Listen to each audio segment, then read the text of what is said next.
विद्यार्थी मित्रांनो, आज आपण उपयोजित लेखनामधील कथालेखन हा भाग अभ्यासणार आहोत. मी नंदकुमार खुडके, सिद्धेश्वर विद्यालय जिंतूर येथून सर्वांचं स्वागत करतो. चला तर मग आज आपण उपयोजित लेखन प्रश्न 5वा यामधील उपप्रश्न आहे आ, गुण आहेत 5, नाव आहे कथालेखन. आता कथ हा मूळ धातू आहे. या कथ या शब्दाचा अर्थ होतो सांगणे. तर काय सांगणे? घडून गेलेली एखादी घटना सांगणे म्हणजेच कथा होय. त्यालाच आपण गोष्ट सुद्धा म्हणतो. तर कथा म्हणजे काय? घडून गेलेली एखादी घटना.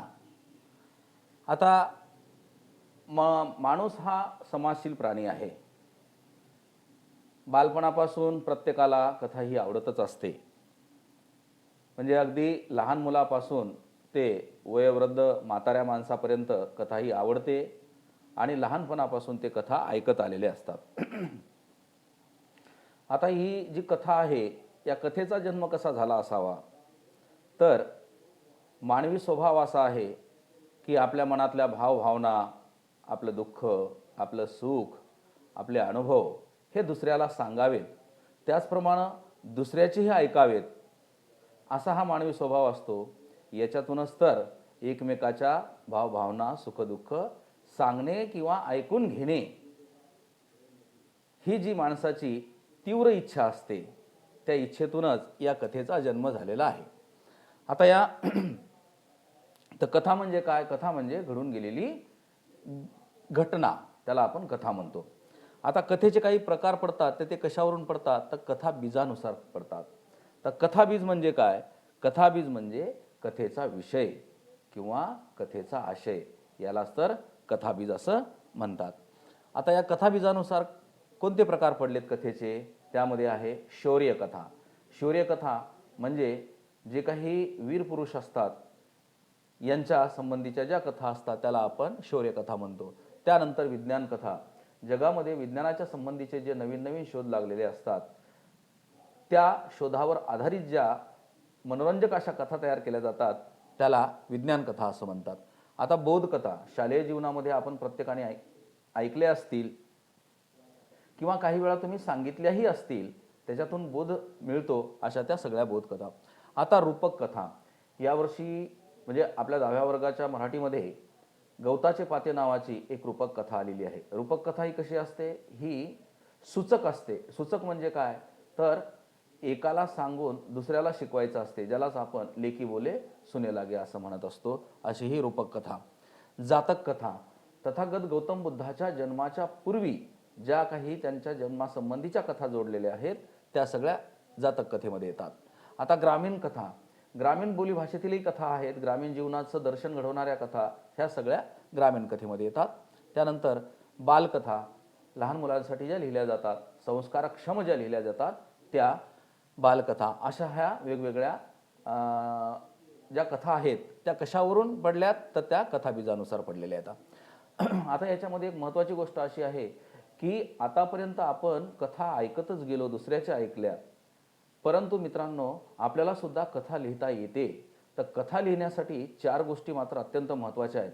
त्या जर तुम्ही लक्षात ठेवल्या किंवा समजून घेतल्या तर आपल्याला कथा लिहायला काहीही अवघड जाणार नाही.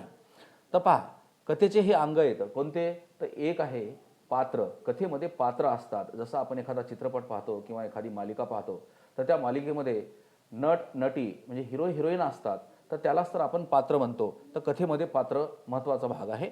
त्यानंतर एक घटना. घटना म्हणजे काहीतरी कारण घडलेलं असते, त्या कारणातून एखादी घटना घडते, त्यालाच तर आपण घटना असं म्हणतो.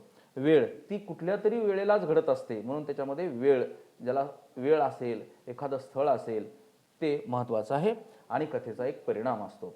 आता कथेचा परिणाम तो सकारात्मक असू शकतो, नकारात्मक असू शकतो, म्हणजे चांगला किंवा वाईट सुद्धा असू शकतो. तर ह्या 4 गोष्टी जर आपण लक्षात ठेवल्या तर आपल्याला कथा लिहिणं काही फारसं अवघड जाणार नाही. आता कथा कशी लिहावी हे महत्त्वाचं आहे.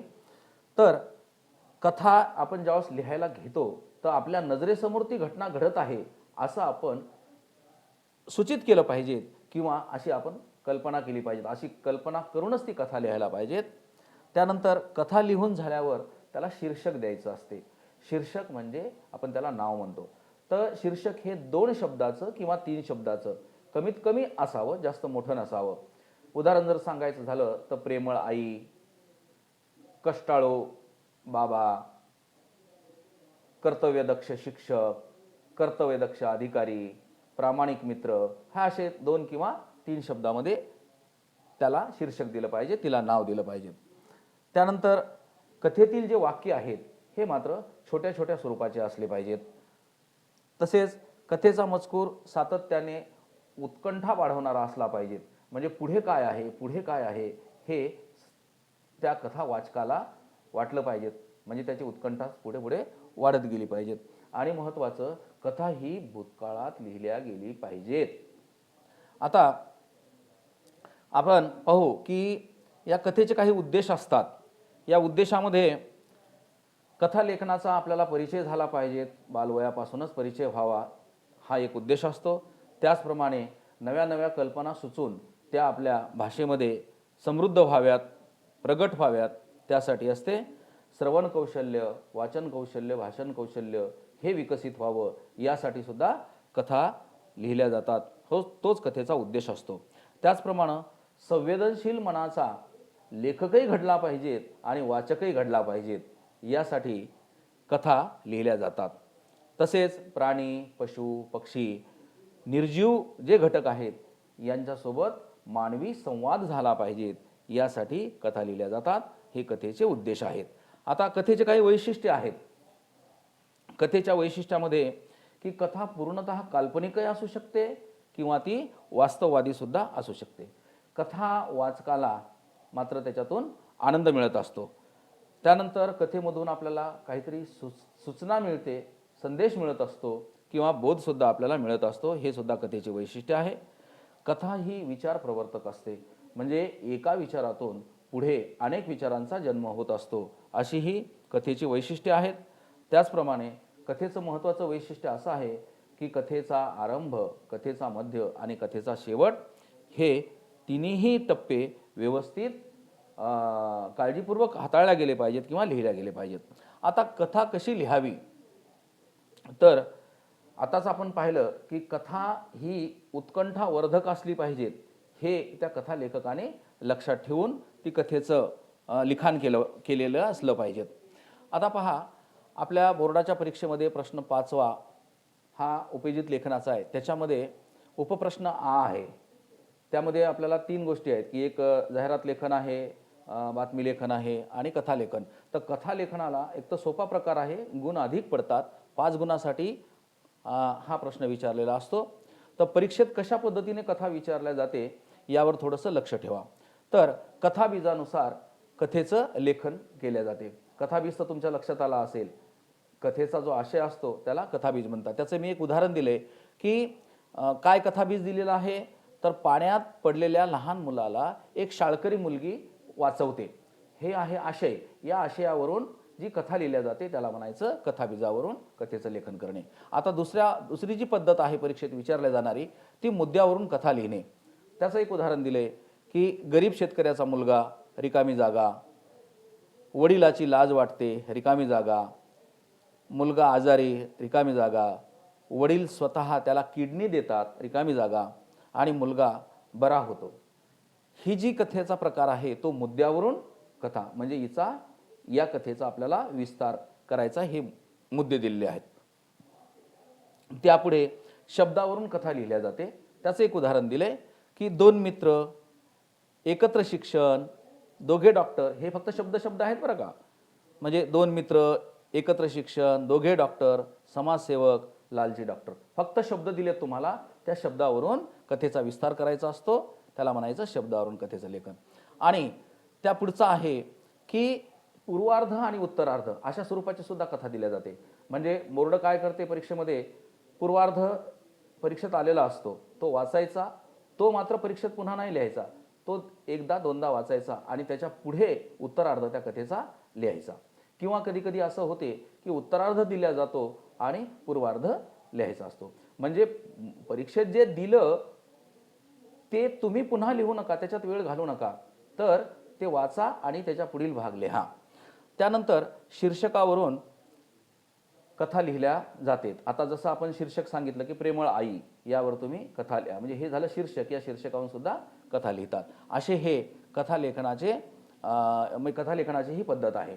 आता मी तुम्हाला थोडक्यात सांगतो की कथा इथं बसलेल्या प्रत्येक विद्यार्थ्याला कथा लिहिता आली पाहिजे. अहो, आतापर्यंत आपण कथा दुसऱ्याच्या ऐकतच गेलो. आपली कथा आपण कधी लिहावी, तर ती सोप्या पद्धतीनं तुम्हाला मी सांगतो. तर कथा कशी लिहायची, तर कथा लिहित असताना आपल्या दैनंदिन जीवनातील एक घटना घ्यायची आणि ती लिहायची. आता दैनंदिन जीवनातील घटना म्हणजे काय, आणि कथा लिहिताना ह्या तुम्ही 4 गोष्टी तर लक्षात ठेवल्याच. कोणत्या? कथेमध्ये पात्र असले पाहिजेत, एक घटना असली पाहिजेत, त्यानंतर वेळ असली पाहिजेत आणि परिणाम आपोआप होणारच आहे. तर मग दैनंदिन जीवनातली एक घटना आपण बघूयात. मी सकाळी लवकर उठलो, मला घाई होती. लवकर आंघोळ केली आणि आईला सांगितलं, आई आज माझा डब्बा लवकर तयार कर. मी आपलं घाईघाईने दप्तर घेतलं, आईकडून डब्बा घेतला आणि दप्तरामध्ये डब्बा ठेवून आईचं आणि बाबाचं दर्शन घेतलं आणि निघालो. आई म्हणत होती, बाळा तू आज खूप घाईत आहेस, काय कारण आहे? मी सांगितलं, आई आज माझी घटक चाचणीची परीक्षा आहे. ठीक आहे म्हणले आणि तो बाहेर निघाला. मला बराच उशीर झाला होता. असं वाटत होतं की आता माझ्या पेपरला मी वेळेवर पोचतो का नाही. रस्त्यानं मला कोणीच दिसत नव्हतं. लगेच पाठीमागून रमेश नावाचा माझा मित्र आला आणि म्हणाला, अरे संदेश, तू सुद्धा आज उशिरा? बस, सायकलवर बस. आम्ही दोघं सायकलवर बसलो आणि घाईघाईने शाळेत गेलो. खरंच मला आज जर सायकल मिळाली नसती तर कदाचित माझा पेपर गेलाच असता, मला खूप उशीर झाला असता. शाळेत गेलो, नुकतीच शाळेची घंटा वाजली होती. दप्तर ठेवलं, थोडेसे शांत झालो आणि मग वर्गात सर आले. त्यांनी पेपर वाटले, पेपर बघितला, खूप छान, माझा चांगला अभ्यास झालेला होता आणि मी पेपर सोडवला. मराठीचा पेपर झाला, त्यानंतर हिंदीचा पेपर, मध्ये आम्हाला थोडीशी इंटरव्हल मिळाली. मग आम्ही डब्बा खाल्ला आणि तिसरा पेपर झाल्यानंतर आमची शाळा सुटली. मी घरी आलो सायकलवर बसूनच आणि आईला खूप आनंदाने, आई शेतातून आली होती, आईला म्हटलं, आई आई आज माझा पेपर खूप छान गेला.